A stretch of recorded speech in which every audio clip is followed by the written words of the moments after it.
Producer Radha Mohan. High regards and respect అండి ఆయన మీద.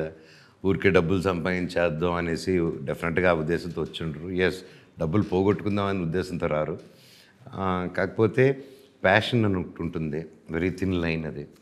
అండ్ ఆ ప్యాషన్ని ఎక్కువ నమ్ముకొని ఒక డైరెక్టర్ విజన్ని నమ్మి, లేదు వీళ్ళతో చేస్తే సినిమా 100% కదా వర్కౌట్ అవుతుందని ఒక నమ్మకం పెట్టి ఇంత ఖర్చు పెట్టి సినిమా చేశారంటే really hats off for his passion and everything అండి. లేకపోతే ఆల్రెడీ కరెంట్ రన్నింగ్ ఉండో ఇమ్మీడియట్గా ఇన్స్టెంట్గా సక్సెస్ ఉన్నది వాళ్ళు పెట్టుకొని చేయగలుగుతారు ఈ బడ్జెట్స్లో.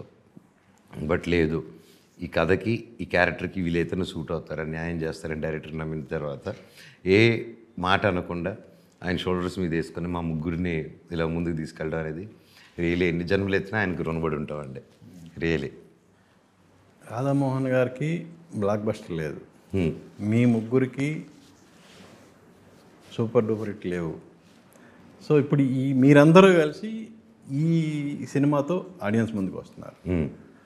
సో ఇది మీ అందరి కోరిక తీరుస్తుంది అనుకోవచ్చా? అనుకోవచ్చండి, బలంగా కోరుతున్నాను, నేచర్ని కోరుతున్నాను.